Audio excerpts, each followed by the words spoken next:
Salam sejahtera. Terima kasih Farid Sulong dan terima kasih Puan Yang di-Pertua. Ekonomi negara kini berada di landasan yang baik dengan keluaran dalam negara kasar ataupun KDNK telah mencatatkan pertumbuhan positif dalam 2 tahun pertama RMK 12 berkembang pada kadar sebanyak 5.9% tahun. Prestasi ini menunjukkan pemulihan ekonomi dan peningkatan daya tahan negara. Walau bagaimanapun, seperti yang disebut oleh Farid Sulong, perkembangan luaran berisiko untuk mencetuskan kelembapan ekonomi global bagi tempoh 2023 hingga 2025 dan dijangka memberi kesan kepada pertumbuhan negara serta memerlukan pendekatan menyeluruh daripada pelbagai aspek bagi mendepani cabaran tersebut.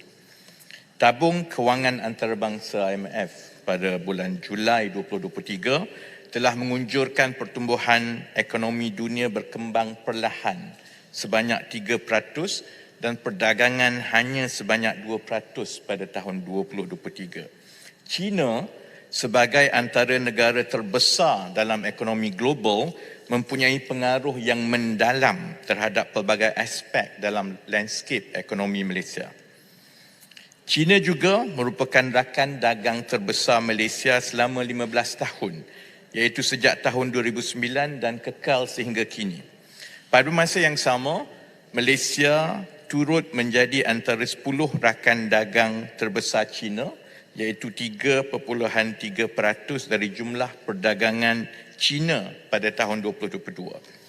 Dari sudut pelaburan, China telah melabur sebanyak $3.6 bilion di Malaysia pada tahun 2022. Dan bila kita tambah lagi dengan pelbagai konflik yang kini sedang berlaku, ia sudah tentu akan ada kesan kepada prestasi semasa ekonomi negara yang merupakan antara negara yang mengamalkan ekonomi terbuka. Oleh itu, Puan Yang Ketua, mengambil kira cabaran global sebegini, ketahanan dan kemampanan ekonomi negara perlu ditingkatkan terutamanya dalam aspek-aspek berikut.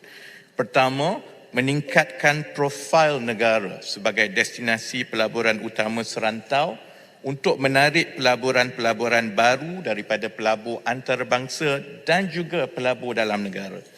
Kedua, untuk mengukuhkan kedudukan fiskal negara untuk meyakinkan pelabur-pelabur bahawa kerajaan berkemampuan untuk terus menyediakan peruntukan pelaburan yang besar dalam sektor-sektor ekonomi strategik. Dan ketiga, memperbaiki reputasi tata kelola dan memudah cara perniagaan dengan izin ease of doing business untuk mempercepatkan pertumbuhan perniagaan baru di Malaysia. Oleh itu, beberapa pendekatan dan keutamaan baru telah dikenal pasti dalam kajian separuh penggal Rancangan Malaysia ke-12.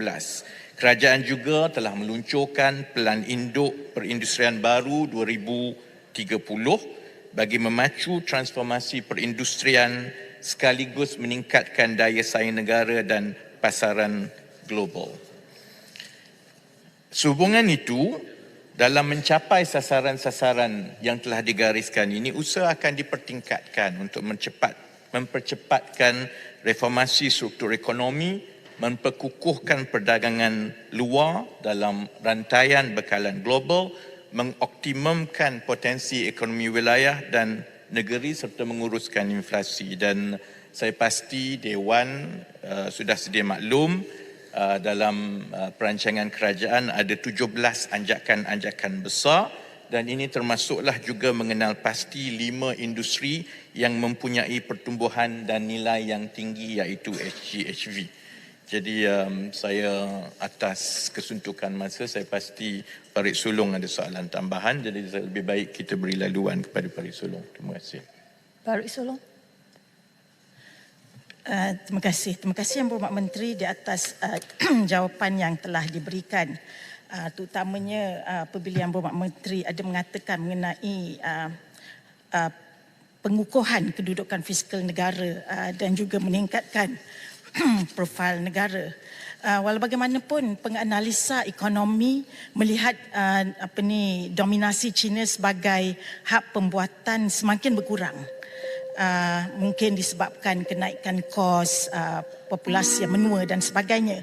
Jadi soalan tambahan saya adalah sejauh manakah kemelesetan hab pembuatan China ini memberi impak kepada sektor perusahaan mikro, kecil dan sederhana di negara ini, dan seterusnya bagaimanakah kerajaan bercadang untuk mengurangkan impak ini bagi memastikan salah satu misi di bawah tumpuan Rise the Shilling ekonomi badani iaitu sebagai jago PMKS serantau dapat dicapai mengikut sasaran. Terima kasih.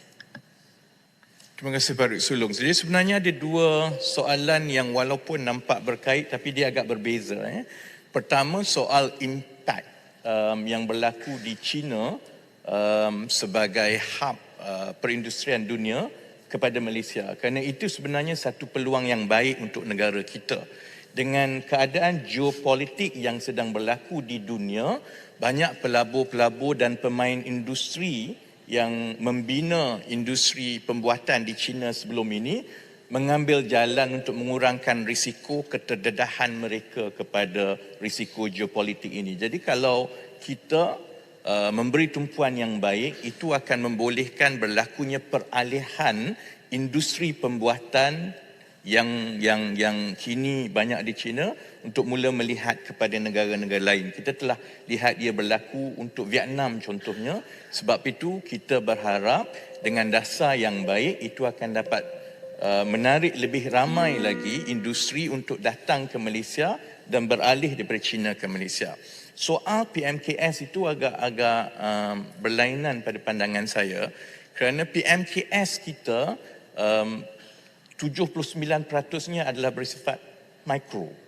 Dan mikro ini 5 pekerja dan perolehan yang kurang daripada RM300,000 setahun, kebanyakan mereka adalah terlibat di dalam perindustrian makanan. Jadi sementara kesan yang berlaku di China itu tidak sangat memberi kesan kepada mereka, tetapi kita perlu mencari jalan untuk memastikan perindustrian kecil dan mikro ini dapat diskalakan supaya mereka mula meneroka aktiviti-aktiviti yang boleh menjadi dengan izin Puan Yang di-Pertua feeder kepada industri SME. Selalunya bila kita sebut SME, kita ingat perkilangan, pembuatan, tapi sebenarnya mikro di Malaysia ini majoritinya adalah dalam F&B dan menjadi keutamaan kita untuk menskalakan mereka supaya lebih ramai yang mengambil peluang sama ada untuk bergabung, mencari kemahiran baru supaya mereka mendapat peluang untuk menceburi di dalam industri-industri yang lain di luar F&B, dan itu adalah sebahagian daripada perancangan kerajaan. Dan sebahagian daripada perkara yang kami lihat di KUSKOP, di Kementerian Ekonomi dan kementerian-kementerian lain ialah bagaimana untuk kita menskalakan yang 79% daripada perindustrian mikro di negara ini. Terima kasih Puan Yang di-Pertua. Pak Chok. Terima kasih Tuan Puan Yang di-Pertua. Apabila kita bercakap tentang permintaan global, pastinya ada kesanlah kepada ekspor negara. Jadi soalan saya kepada Yang Berhormat Menteri, apakah pendekatan kerajaan bagi memastikan ekspor negara kekal kompetitif dan dapat terus ditingkatkan, mengambil kira trend penurunan ekspor negara dan termasuklah Purchasing Managers Index yang merosot sejak Januari 2023 serta pertumbuhan perlahan negara-negara dagang utama yang disebutkan oleh Yang Berhormat Menteri sebentar tadi. Terima kasih. Terima kasih Bacuk. Sebagai sebuah negara dagang yang sebahagian hasil kita adalah ekspor, maka kita tak akan lari daripada turun naik ekonomi dunia. Memang menjadi lazim apabila ada kelembapan dalam ekonomi dunia, maka permintaan itu akan menurun dan maka akan ada kesan kepada industri kita. Ada dua perkara yang pada pandangan saya perlu diberi perhatian khusus oleh negara, baik yang membuat dasar di peringkat kerajaan dan juga industri-industri. Pertama, selalunya satu kitaran yang lembap ini akan menyebabkan ada industri yang tidak boleh bersaing kerana bila pembelian daripada negara luar itu berkurang, mereka ada kos, maka mereka tak boleh terus dalam perniagaan. Jadi sebab itu perkara-perkara yang sebelum ini adalah masalah struktur dalam perniagaan perlu juga diselesaikan oleh pemain-pemain industri kita yang berdagang di antarabangsa. Ini termasuklah contohnya pematuhan kepada keperluan-keperluan yang sebelum ini mungkin kita tak beri titik berat. Contohnya pematuhan hijau.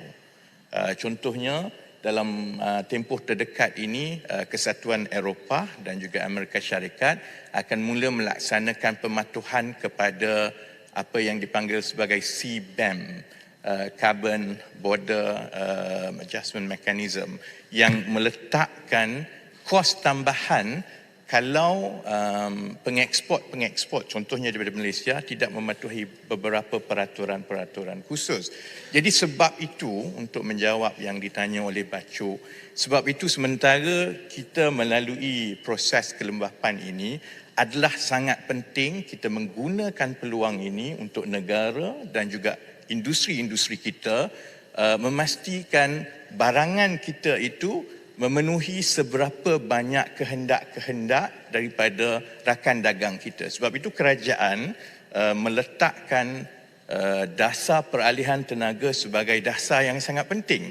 Kerana sementara di negara kita mungkin ia dilihat semata-mata soal solar, tetapi itu adalah komponen yang penting untuk memastikan daya saing yang berterusan untuk industri pembuatan kita yang berdagang dengan antarabangsa. Dan saya pasti apabila ekonomi dunia mula tumbuh balik dan mula rancak kembali dalam tempoh 1-2 tahun, peluang yang kita ambil ini untuk kita mengemaskan pematuhan kita kepada peraturan-peraturan antarabangsa, ini akan meletakkan kita lebih baik berbanding dengan pesaing-pesaing kita, dan bila itu berlaku sudah tentu Malaysia akan menjadi negara yang mendapat manfaat yang lebih banyak daripada pesaing-pesaing kita di rantau ini. Terima kasih.